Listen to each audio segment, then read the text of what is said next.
novel-novel zaman dulu kayak ini Hero. Masih punya novel-novel zaman dulu kayak ini Hero gitu. Oh, udah nggak ada kalau itu mah. Tapi buku-buku itu bapak sering baca juga ini Hero.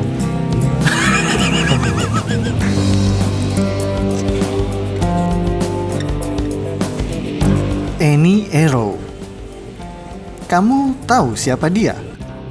Mereka yang usia remaja atau dewasanya di era 80 atau 90-an dan kelakuannya sedikit bangor, hampir dipastikan tahu dengan nama itu.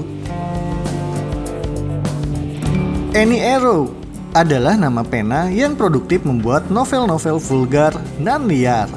Di eranya, karya-karya sosok yang sampai sekarang identitasnya masih simpang siur itu sempat membuat heboh dunia literasi di Indonesia.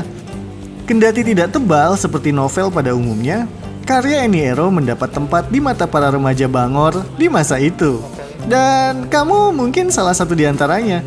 Ayo ngaku.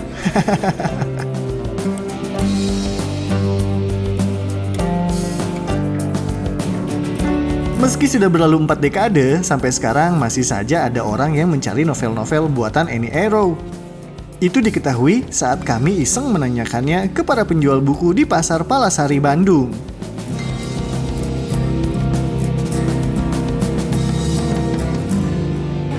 Masih punya novel-novel zaman dulu kayak ini Hero gitu tuh. Oh, udah nggak ada kalau itu mah. Adanya mungkin kalau sekarang komik-komik zaman dulu. Kalau novel gitu mah nggak ada ya. Dulu sempat jual kayak gitu. Enggak juga sih. Cuman kalau ada yang nanya-nanya, tapi nyarinya nggak susah sekarang. Susah. Kolektor biasanya yang kalau komik-komik lama tuh sering sama seangkatan itu novel yang apa tadi? Ini Hero. Komik-komik lama kayak karena sekarang Tapi dulu sempat baca kayak ini Hero. dengar sih. Baca panas sekali kalau baca katanya. Aduh, banyak kalau sekarang ada mungkin banyak peminatnya. Tapi banyak yang nanyain ya. Banyak sih enggak, cuman ada ya. Ada aja. Menyarinya kemana susah.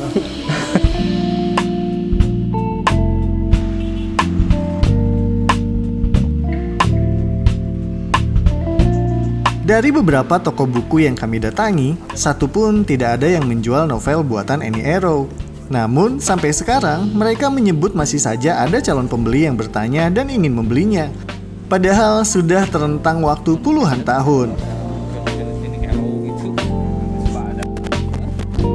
Sasmita, penjual buku di Palasari, mengatakan novel Annie Ero dan sejenisnya memang sempat ramai di tahun 80-an. Banyak orang yang mencari dan membelinya. Pak, kalau tahun 80-an berarti kan lagi rame-rame novel-novel stensilan kayak ini Hero kayak gitu. Oh, itu mah. Ya. Iya, bener. Sempet rame Bapak dulu waktu jualan itu. Ya, sempat rame oke, buku-buku masa buku-buku nuki mah rame oke. Ya bener, soal buku nuki mah rame, sesuai kayaknya rame gitu, yang beli, yang ya kanggo perpustakaan, buat perpustakaan. Masa buku gitu buat perpustakaan, novel-novel gitu? Ya enggak, mungkin buat mereka yang pesan dari ke perpustakaan, Pak meren pesan ini gitu ya. Tapi bukan buat dibaca, hanya buat dibeli gitu. Bapak juga jualan novel sehari sampai 50 biji. Novel Sidney Sheldon, John Grisham, Danny Steele. Ya pokoknya yang dari luar. Tahun berapa itu Pak? Ya sekitar tahun di sini, di atas di sini tahun 94, 95 sampai 2000, sampai Pak Harto lungsur mungkin ya, sampai tahun 2000. Itu masih bagus? Bagus pasarannya bagus. Sekarang mah banyak sama diam di rumah sih, dapat terima barang-barang ya. Online itu ya? Ya gitu. Cuman kalau masalah Hero dan apa namanya MediaX banyak memang waktu di atas tuh. Tapi bapak mah belum sempat jualan, cuman tahu aja gitu. Dan bapak mah jualan komik sih. Komik Mahabharata.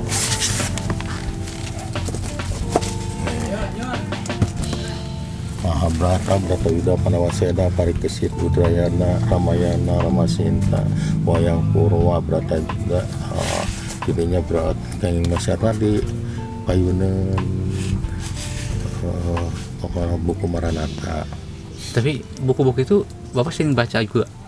Baca dulu Bapak membacanya Ini Arrow. Bapak membaca Sunda. Udah. Sunda, banyak masuk buku Sunda, Nur Ella, si Buntung Jago Tutugan, Kujang, tuh banyak. Disuruh itu Sunda wungku. Bapak mah ahli Sunda wungku sih.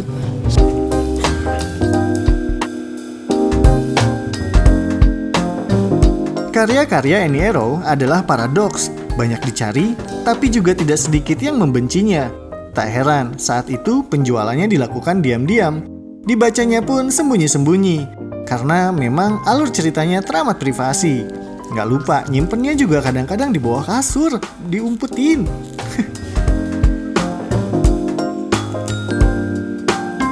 Namun, dibalik semua kontroversinya, minat baca dan penjualan buku di saat itu berada di masa kejayaan.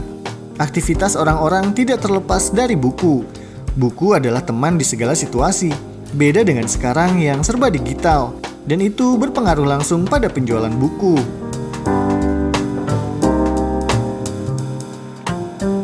Sapri, penjual buku di Palasari, mengatakan penjualan buku saat ini jauh berbeda dengan dulu. Ia yang berjualan buku sejak tahun 1973 merasakan penurunan drastis dari tahun ke tahun, apalagi sejak ada pandemi. Buku tak laku lagi.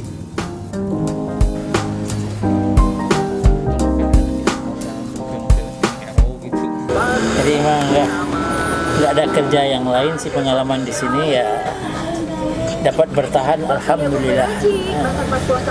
Kalau mengharapkan untuk merubah nasib mah udah jauh. Bisa diharapin.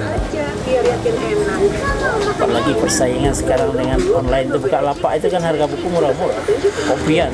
Pak, tahun 70-an sampai 80, 90 masih ramai Ya penjualan buku. 90 udah kurang. Udah kurang. Sejak kurikulum ditukar-tukar, buku pelajaran merosot. Tahun sekarang misalnya Yudhistira, yang tahun depan Erlangga, tahun sekarang lain lagi. Itu ngaruh sama penjualannya? Ya mana dengan dekat dengan penguasa, itu yang dipakai buku. Buku-buku pelajaran nggak bisa diretur, nggak bisa dikembalikan, kalau nggak laku mah ya rugi sendiri.